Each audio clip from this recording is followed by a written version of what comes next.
Okay, good morning, everyone. Welcome to our gentle yoga on Sunday.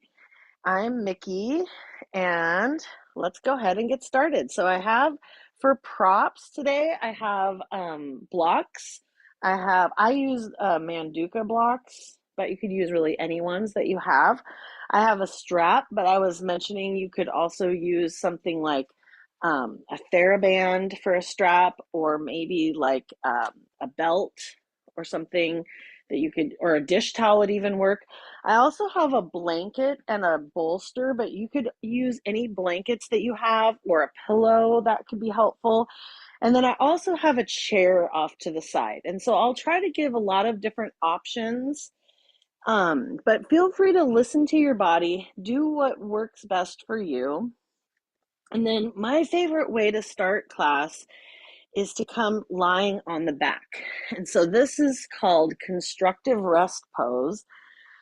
You can walk your feet as wide as the mat. Allow your knees to sort of tent in towards each other. You could rest your hands at your sides or rest them on the belly. And maybe you can take a moment to soften your gaze or close down your eyes. And then we'll just start to take some nice, soothing, deep breaths. You might seal your lips. Allow your teeth to fall away from each other. Maybe start to deep breathe through the nose. See about filling the heart center with breath. Almost imagining like your heart center, you might picture it like a balloon. And see if with your inhale breath, you can sense it expanding in all different directions.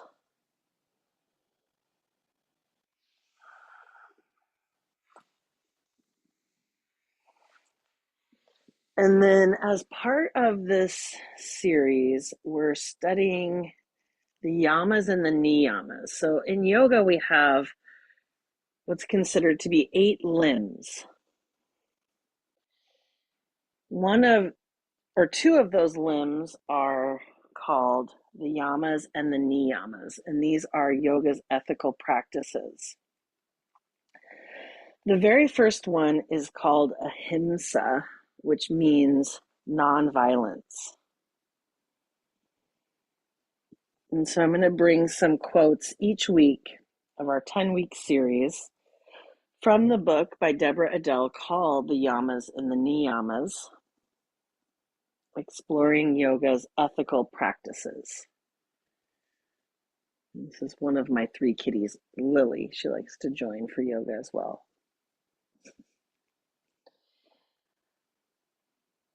Ahimsa means nonviolence, and it is so valued that it stands at the very core and foundation of all yoga philosophy and practice.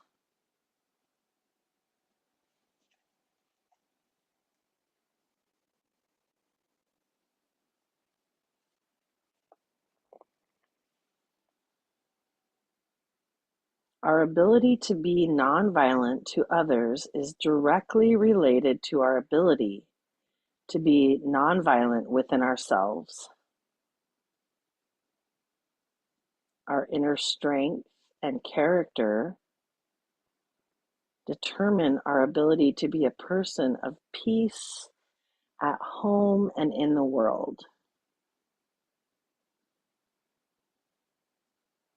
We grow our capacity to be nonviolent by learning how to move through everyday challenges of life and by addressing the things that precipitate our tendency towards violence. Ahimsa means non-violence. It calls forth from us our most brilliant and best self.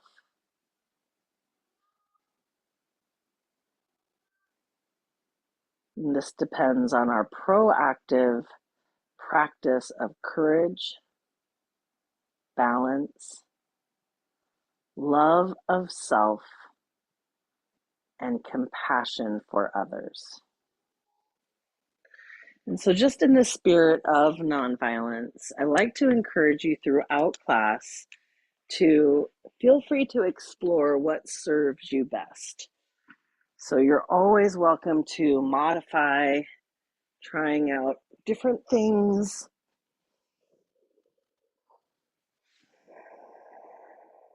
So, take a moment to picture whatever intention you'd like to set. Maybe it's nonviolence. Picture what that would look like and plant that image at your heart center.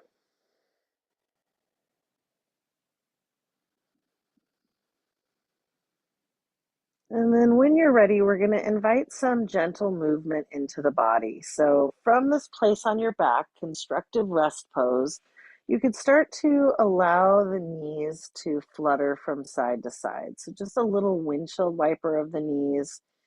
You could go gently, softly, a little bit of movement, or maybe you want to expand the movement and make it a little bit bigger. So just deciding what these windshield wipers might look like.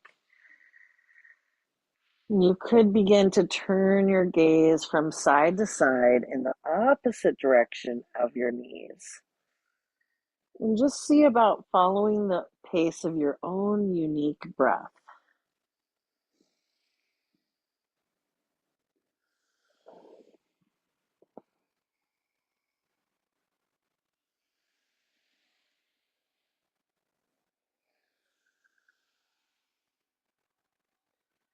Breathing into any sensations.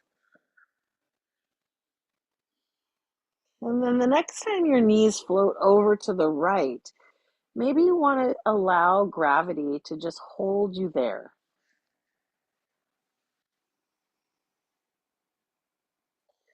Maybe you want to reach your left arm past your ear and just find that length from the left fingertips along the left side of the body down towards your left knee.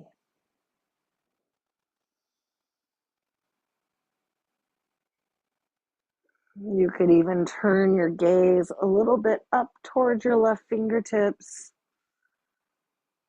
finding a gentle stretch through the neck. And then when you're ready, we're going to find the other side. So coming back to center, bringing the arms into a letter T. You could float the knees, this time allowing gravity to hold towards the left side. And maybe you want to reach your right arm up past your ear. So it's on the ground. You could even gaze up towards your right fingertips. And just find that diagonal from your right fingertips all along your right side body down towards your right knee. Find this nice soothing breath, imagining your breath almost like the wave of the ocean sweeping down the right side of your body.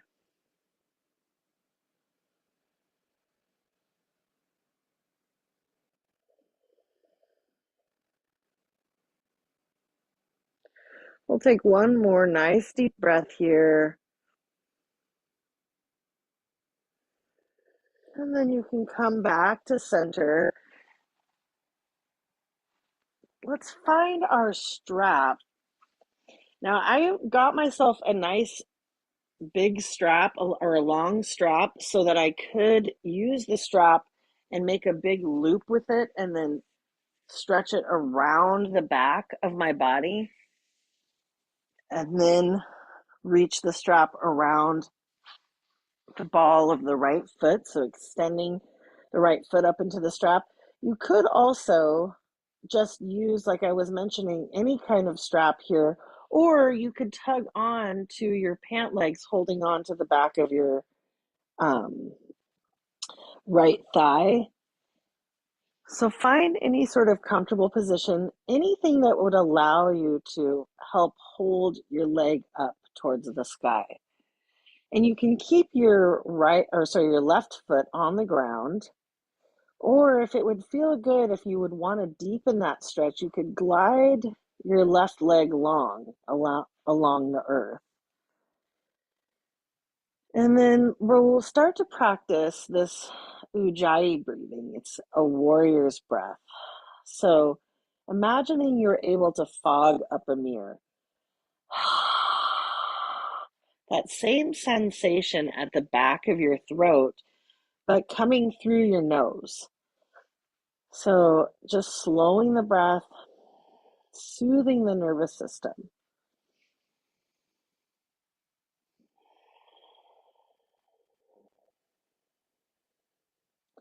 And your foot doesn't have to be stacked right over your hip, so any amount of stretch that's going to feel the sensation along the back side of your right leg.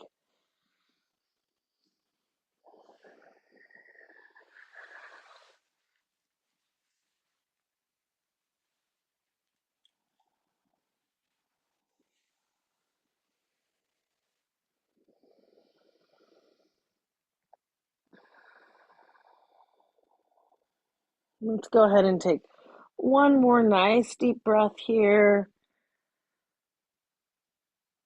And then we were talking about the desire to maybe strengthen the core a little bit.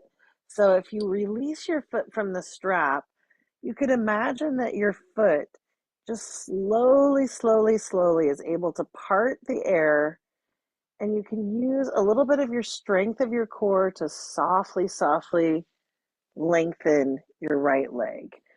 And then let's take a long body stretch. So reaching your legs long, reach your arms overhead. Reach from your fingertips to your heels. And then start to rotate your wrists and your ankles.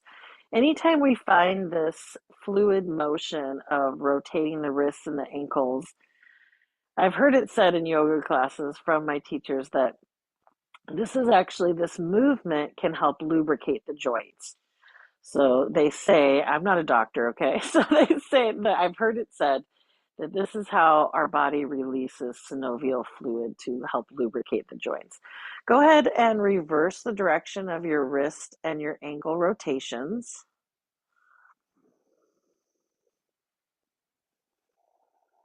And then we'll bring the feet back to the ground. And this time we're going to extend the left foot up into the strap. So you can wrap the strap around your left foot. You might reach your arms up towards your foot, or you could hold on to the back of your pant legs. If you have a nice long strap like I do, I have this one looped all the way around my back so that I can kind of not have to hold on so tightly. But you might even think about that idea in yoga. We talk about balancing our effort and our ease. So, where can you let go of control? Where can you soften your grip a little bit? Maybe finding that bit of balance with your grip on your strap with your hands, maybe loosening even the jaw, noticing areas of the body that might be trying to work and invite them to soften. You could keep your right foot on the mat, or you could glide that right leg long if you want to deepen the stretch. So you have so many different options and variations. See if you can come back to your breath, especially if your mind begins to wander.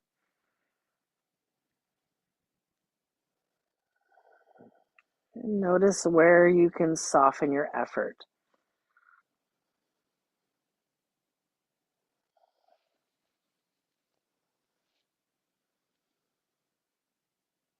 Almost imagining you can hear the sound of the ocean waves of your breath. Can you listen for that soothing sound?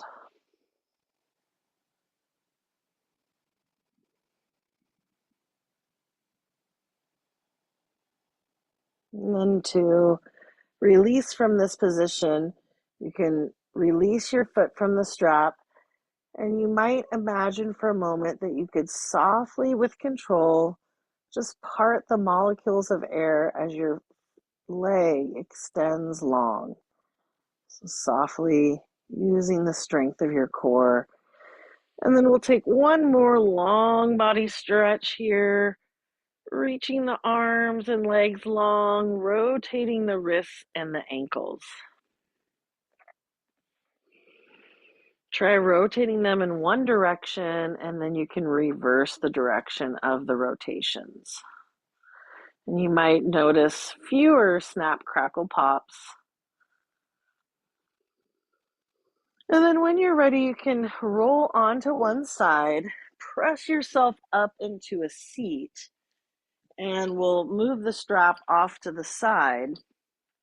You're welcome to either sit on the chair, or if you want to try sitting cross-legged, anything that would be comfortable for you, you might take a blanket or a pillow and fold it up to make a little bit of a lift for your hips.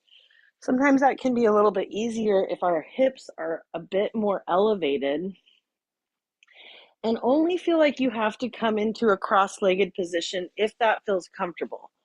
So if for some reason it's not comfortable to sit cross-legged, that's okay too. Remember, we're practicing nonviolence towards ourselves. It starts internally. So Ahimsa nonviolence means that we're going to give ourselves whatever supports we need. We might choose to sit on a chair.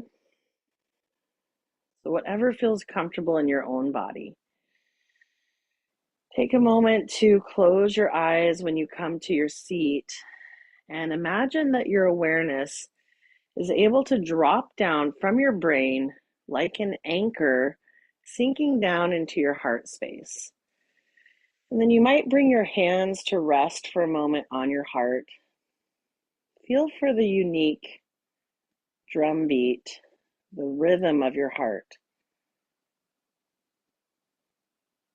And take a moment to practice what would it look like for gratitude to overflow from the heart center.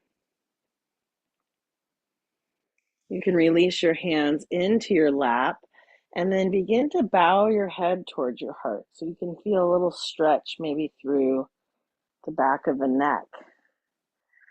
And then we'll sweep the right ear over towards the right shoulder, sending your breath cascading down the left side. You can stay here in stillness, or you might start to gently nod your head yes. We're not cranking the neck over to the side, just finding a little bit of sensation. So as far as feels good to you. Finding that soothing breath, Ujjayi breathing, the warrior's breath. And then find stillness, and you can start to gently shake the head no. So tilting the chin up towards the sky at a diagonal, and then tilting it down towards the shoulder. And as you find this no movement, maybe you can think about practicing gracefully, softly saying no, allowing yourself to release that which no longer serves you. And then we'll find stillness. Allow your chin to trace a little semicircle above your chest as you bring your left ear over towards your left shoulder, finding a stretch down the right side of the neck. And once more, you can stay here in stillness, or you might find a nice, gentle nod, yes.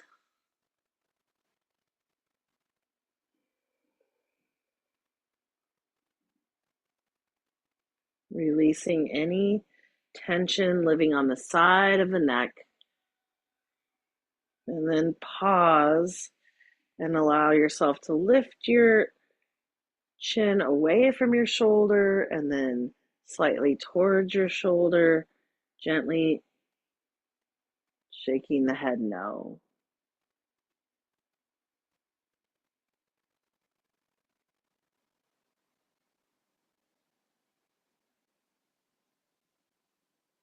You might hear some nice little snap, crackle pops, and once more, just allowing the joints to lubricate with gentle movement.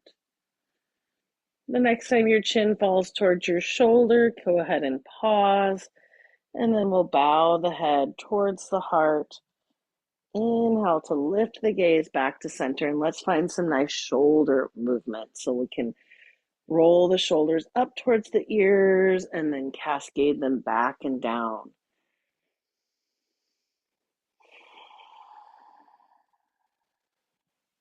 You could keep them moving together, or you could try rotating one shoulder at a time.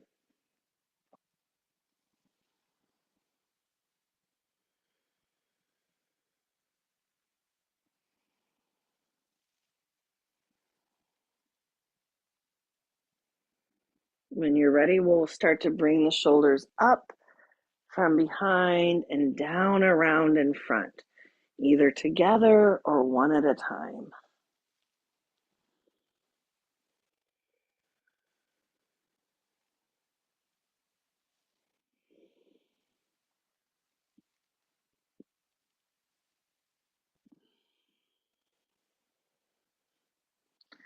And then one more nice deep breath like this. And we'll go ahead and release that. And like I said before, feel free to come to seated on a chair or stay seated on with crossed legs for cat and cow. Or if you'd like to come to hands and knees, you can. Now, I have a lot of padding for underneath my knees because I'm on carpet, but I want to recognize the fact that it can be uncomfortable on the knees. So feel free to pad it any way you like. Maybe you take a pillow for underneath the knees. And then sometimes I don't like to be on wrists. So for cat cow seated, for here or on a chair, you can inhale to lift the heart forward, exhale to round the spine back. If you want to pad and come to tabletop, you could unfold your blanket to make a padding for your knees. And then if I want to be off of my wrists, I can take the blocks and bring them like on the medium setting and then rest my forearms on the blocks. So however works best for you, inhaling to lower the belly for cow pose, exhaling to round into the spine for cat. So go ahead and follow the pace of your own breath wherever you feel comfortable, practicing that ahimsa, nonviolence, giving ourselves options, allowing yourself to explore, try. That's practicing courage. But being mindful of how your body feels, this is practicing self-love, part of our ahimsa. Feel free at any point, wherever you're at, maybe take some nice big circles, some barrel rolls with the belly button. Breathing into all the different corners of the spine. And maybe you could take a moment as you move your spine to picture the skeleton of your spine. And begin to marvel at its glorious design. Feel free to reverse the direction of your circles if you're taking some nice big circles.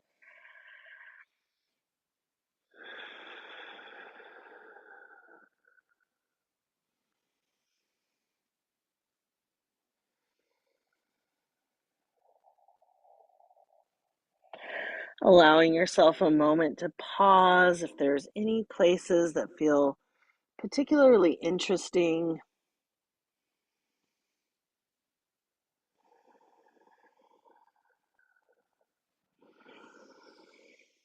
And then we'll meet back up in neutral. If you're seated, you can always do a forward fold, folding over your legs. If you're in hands and knees, you might walk your knees wide, bring your big toes to touch, sink the hips back as you walk the arms out in front for child's pose.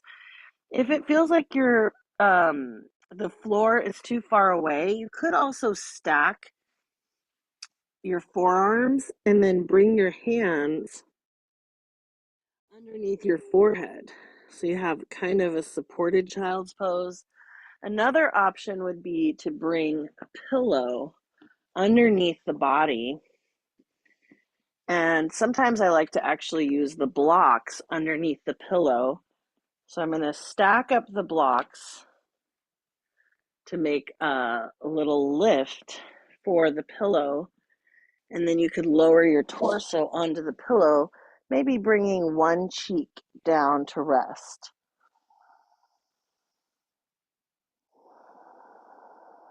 So finding a nice supported child's pose or forward fold from a chair or from a seat.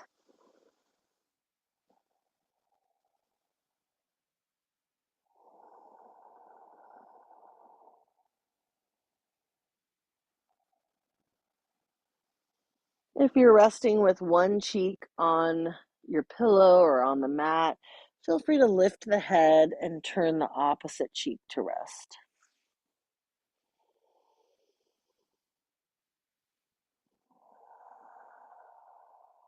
Go ahead and take one more nice deep breath in whatever position you're in.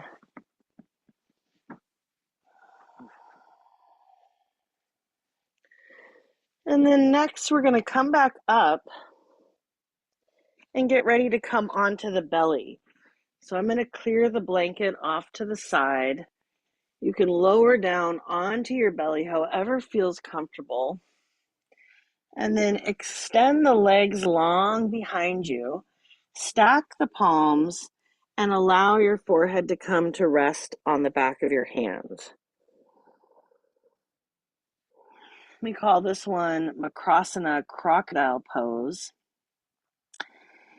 And one of my favorite teachers describes this pose as being really good for if you're ever experiencing anxiety, because it changes the location of where your diaphragm is able to breathe, sending the breath to the back of the body. So feel the rise and fall for a moment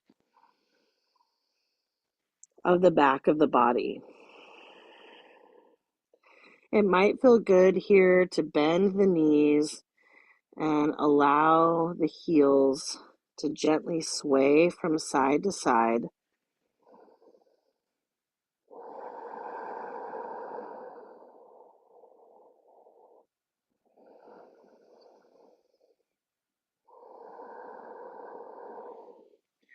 And then when you're ready, you can bring the feet back to the ground. We'll press up so that your elbows are stacked underneath your shoulders. Press your palms into the earth. Glide the palms back as you lift the heart forward. This is called Sphinx pose. And you might feel it as a nice gentle back bend. You can start to sort of draw your pubic bone up towards your navel, engaging your low belly.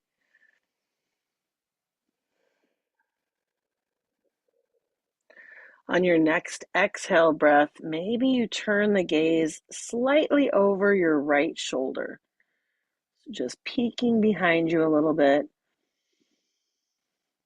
We'll inhale to come back to center, and then exhale, turn the gaze past the left shoulder.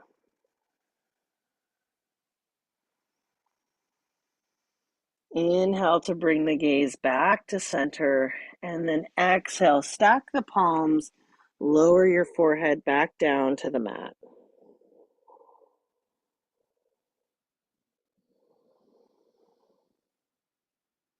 Take one more nice deep breath here.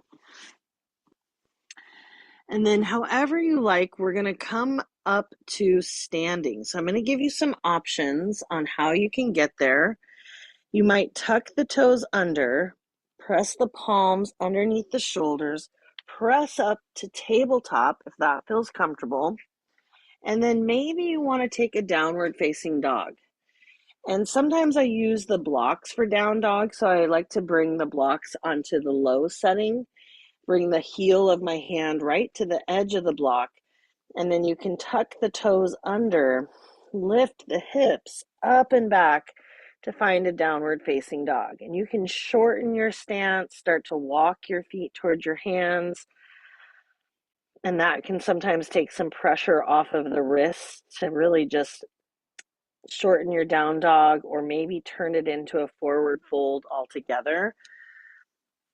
Eventually, we will all meet up in a forward fold. So if you want to take any pressure off the wrists,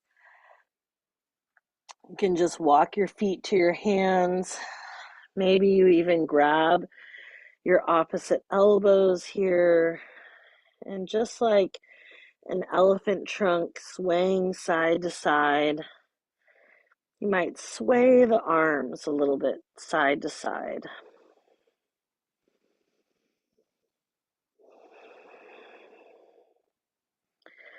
We'll come to center, and then you can release your hands onto your blocks, or if you don't have blocks, you can bring them to the seat of a chair or onto your shins or onto your thighs. We'll press into whatever support you're using, and then inhale to lift up halfway. Exhale to forward fold. Inhale for halfway lift, lengthening the spine, allowing your crown of your head to reach forward, finding a long spine, and then exhale to forward fold. And one more time, inhale here for halfway lift. Exhale to forward fold. And then you'll find a little soft bend in your knees. You can use the strength of your legs to press yourself up to stand. We'll rise up to center. Exhale, draw your hands to your heart center.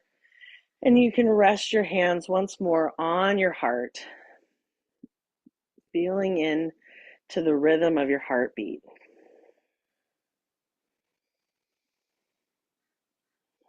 Take a moment to bring your awareness down into your heart and think about that intention that you set for class.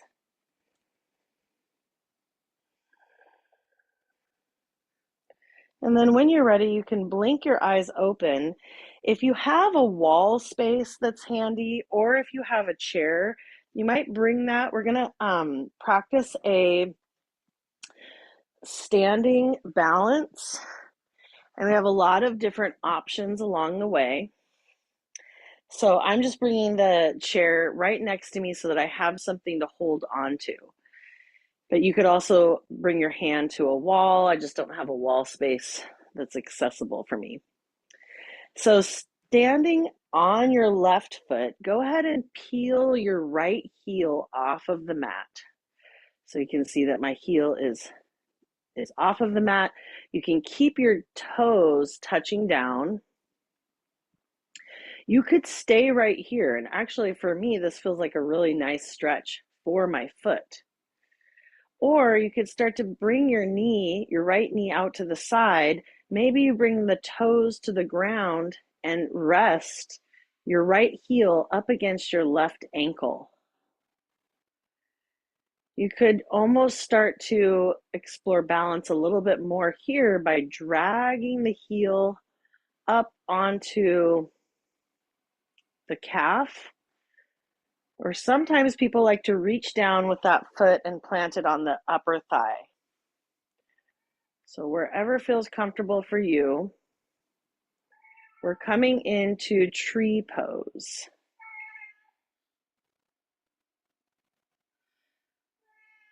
And then we find a dristi. This is a soft focal point.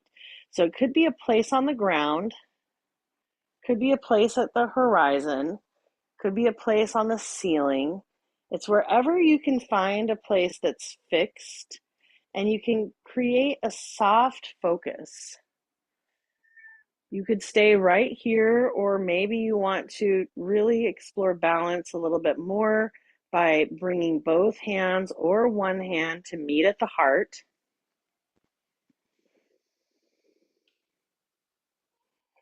And then you might bloom your 3 middle fingers open. So you're creating a lotus flower mudra, and we call a mudra is like a hand position. Imagine that your intention is like a glowing jewel in the middle of your palms, and then feel free to grow that intention up towards the sky, reaching your tree limbs up towards the heavens, growing your arms. You might imagine leaves all along your arms as something that you'd like to release. Is that anything that's no longer serving you, allow it to just soften and release, just like leaves falling in fall. Maybe these are negative thought patterns, self-criticism, anything that's preventing you from practicing your own nonviolence.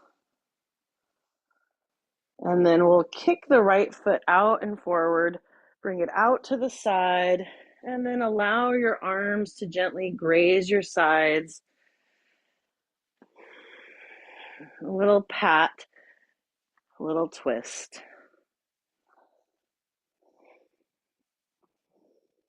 Let's come back to our standing mountain pose. We call this Tadasana. Your feet planting on the ground. You can go ahead and close down the eyes if you like, or soften the gaze, and then bring your hands to rest at your heart, feeling for the rhythm of your own unique heartbeat, sensing that intention. And then we get to do it on the other side because we have two sides. So release your hands to your sides. You can keep holding on to the chair. You can move the chair to the other side if you like. And this time we're going to root down through the right leg, lift the left heel, and maybe you just stretch through the foot. You could stay right here. This could be your balancing position today. Remember, there's no finish line. Each pose is infinite. So our place within it is going to change from day to day, year to year, season to season. You could place the heel of your left foot against your right ankle with your toes touching down like a kickstand. Or you could glide the heel up, placing the sole of the foot on the calf. And then think about finding that dristi, the soft focal point. You can invite one or both hands to meet at your heart center.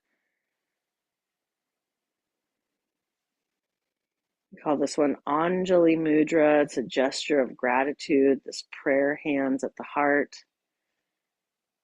You might bloom your three middle fingers open, turning them into a gorgeous lotus flower. And then allow your intention to glow like a jewel at the palm of your hands as you grow it up towards the light. Reaching your arms up and overhead if that feels comfortable for you. And notice that balance is not a fixed place. There's a movement, a fluidity to it. Allow anything that no longer serves you to fall to the ground, composting just like the leaves. And then when you feel ready, you can kick your left foot out, step it off to the side, and then shake it all off. Just like water falling from a duck's back.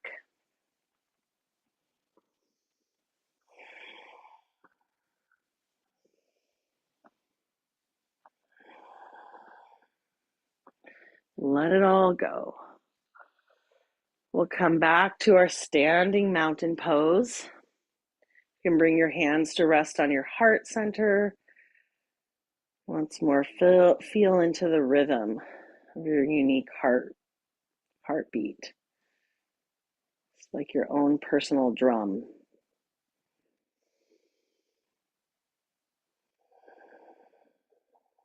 And then we'll go ahead and blink the eyes open. We're going to practice some half sun salutations. So I'm going to bring my blocks out in front. You could also use the seat of the chair if your cat is not using it, like my kitty isn't or is actually. Otherwise, I was going to move the chair, but I don't want to disturb her. So we'll inhale, sweep the arms up and overhead. Exhale, lead with the heart as you sweep the arms out wide, swan diving forward. You can plant the palms on a chair, blocks, or shins, and we'll inhale here for halfway lift, lengthening the spine. Exhale to forward fold. Inhale, sweep the arms back up and overhead. Exhale, draw the hands to the heart center. So that's one round of a half sun salutation. Let's do that a few more times. So follow the pace of your own breath. Inhale, sweep it up, maybe look up. Exhale, swan dive forward. Inhale, halfway lift. Exhale, forward fold. Inhale, sweep the arms up and overhead. Exhale, draw the hands to the heart center. So that's one more round. Go ahead and take maybe 2 to 3 more rounds at your own pace. And now that my chair is free, I'll go ahead and demonstrate that same movement on the chair.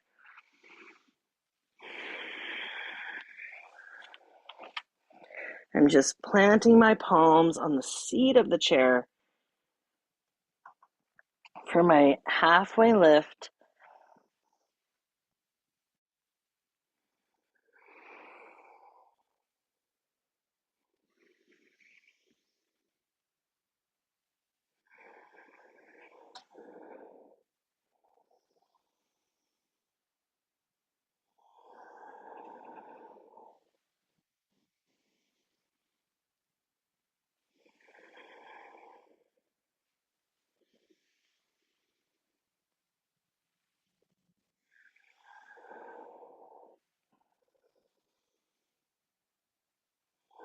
After this last round, we'll meet up in standing.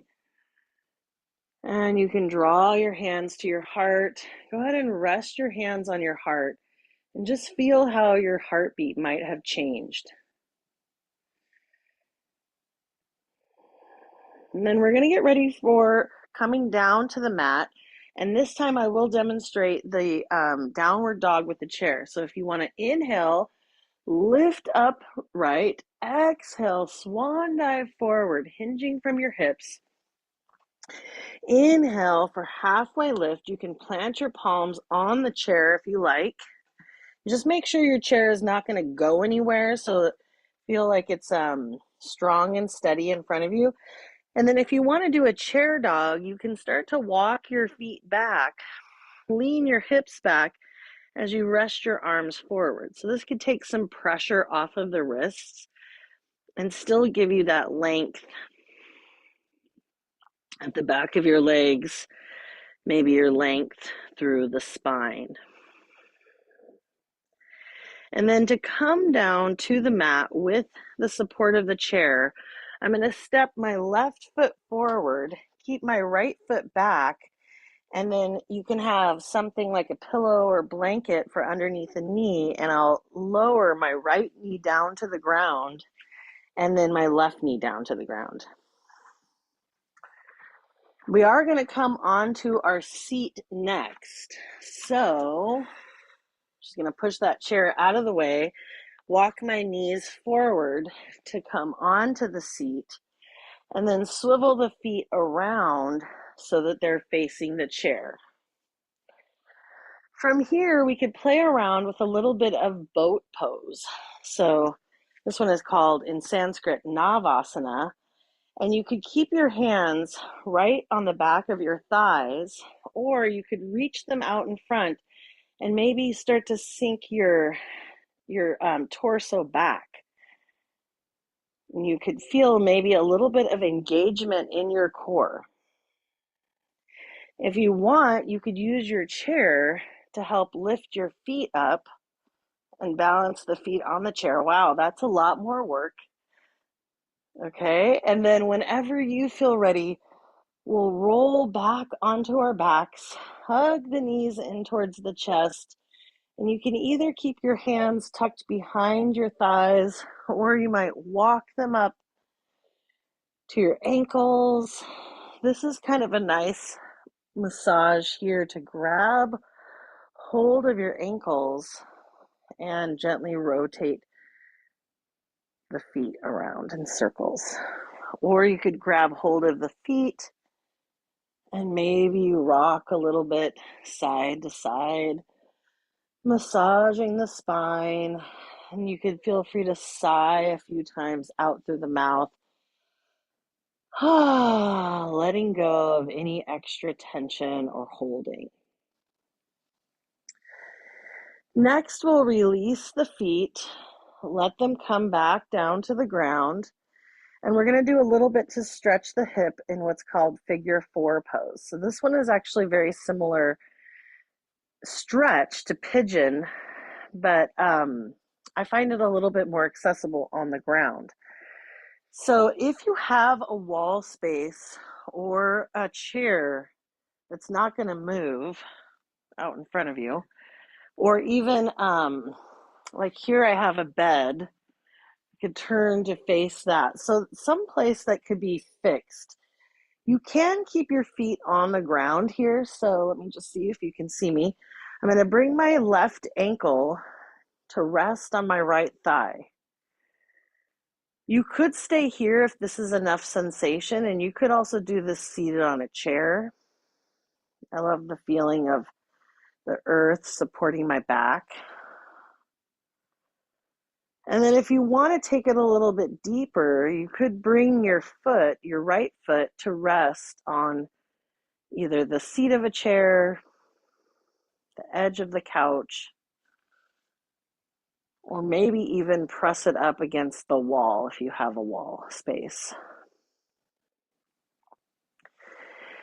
You might energetically press the that's the left thigh away from you, maybe flexing the left toes towards the knee.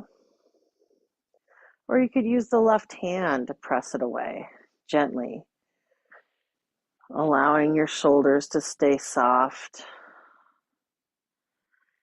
And some people grab behind the right thigh and pull that in. I find that to be a lot more effort, so that's why I like to use the support of the bed here. Just have my foot up right against the bed.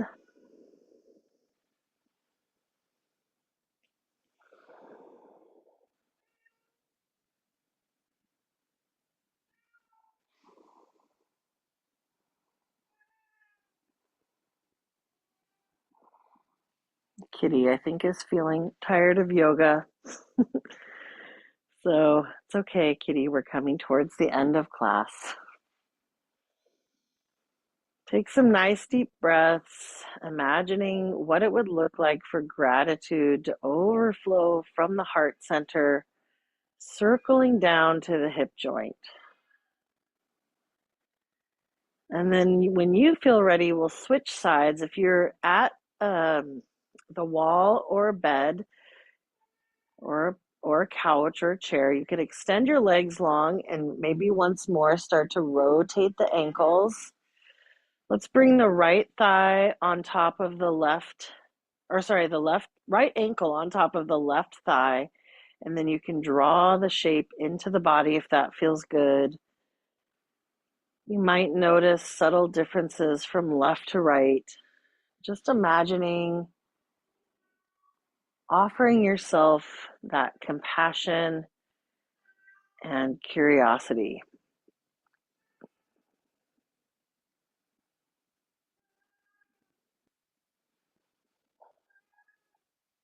Take as long as you'd like on this side.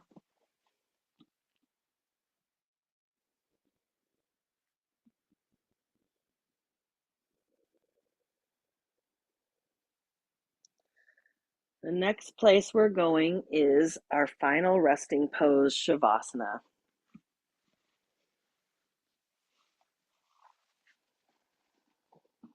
Give yourself all the time you'd like to rest in your figure four. And if you have favorite positions that you know, poses that you love, you could also include those now before your final resting pose.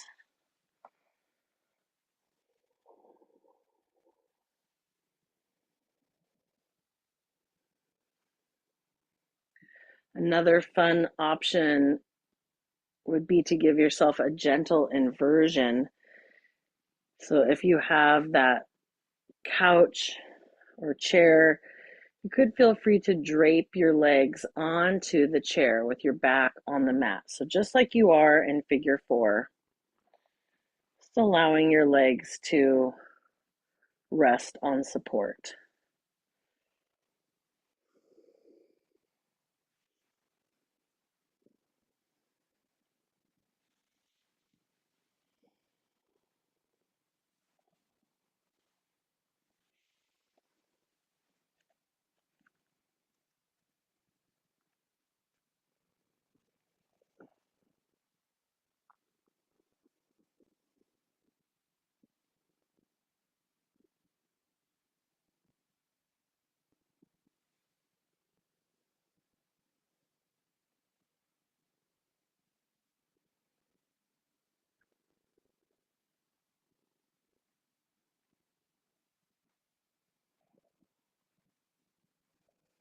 When you're ready for your final resting pose, feel free to tuck a pillow underneath the knees or come back into that original position we started class.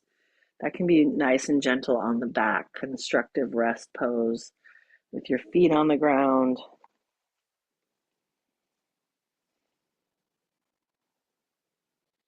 You can allow your eyes to close or your gaze to soften.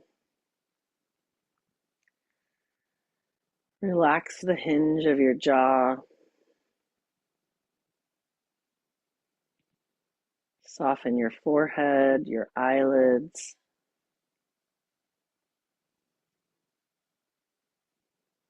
Feel the embrace of the earth rising to support you. And let go of all of your effort as you come into your final rest.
As you rest heavy in your corpse pose, I'm just going to allow some words about nonviolence to gently rain down. Don't feel like you have to concentrate on them too much. Just let them fall where they may.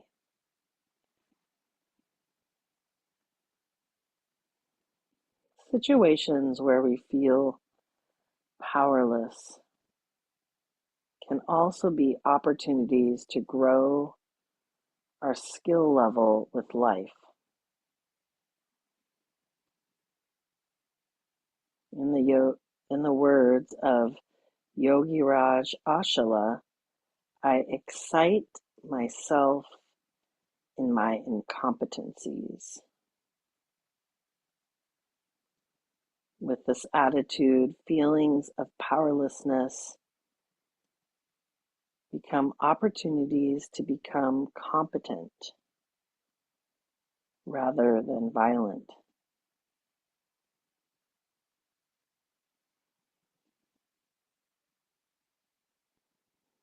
Our ability to stay balanced and courageous has much to do with how we feel about ourselves.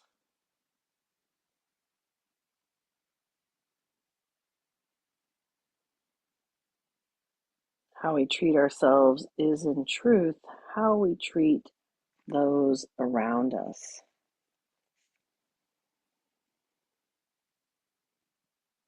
If we are light-hearted and forgiving with ourselves,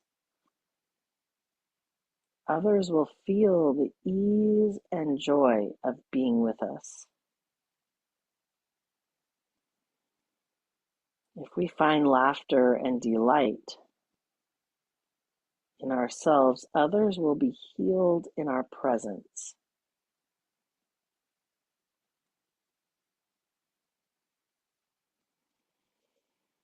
We will express that love for others by treating them the same way we treat ourselves. Love lies at the core of nonviolence and begins with love of self.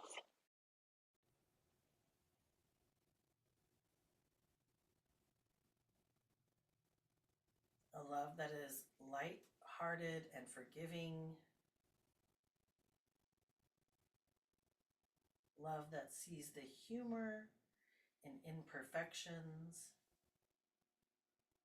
and accepts the fullness of human expression.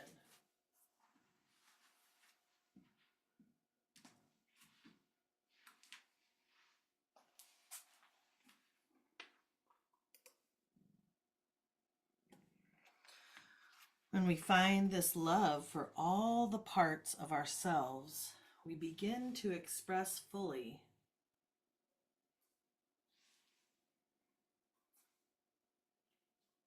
the love that wells up inside of us for others.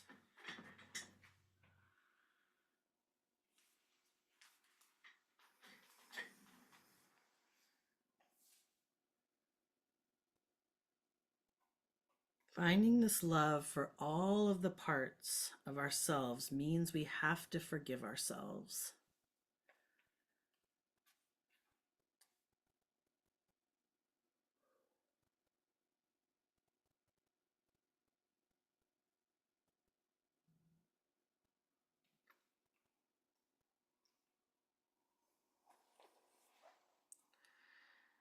You can start to deepen your breath.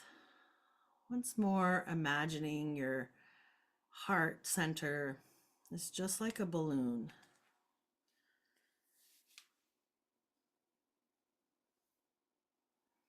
Imagine with each inhale, your heart is able to grow in all directions, increasing your capacity to give and receive love from your heart center.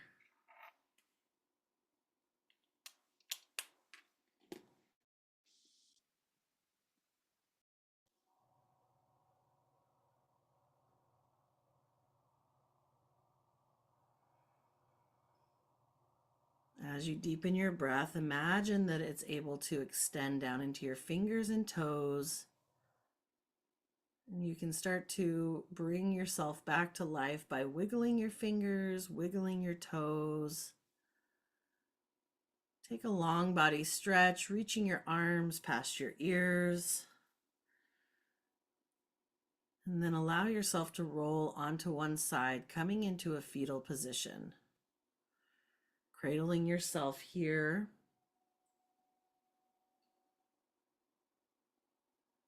And then whenever you feel ready, you can press yourself back up into a seat.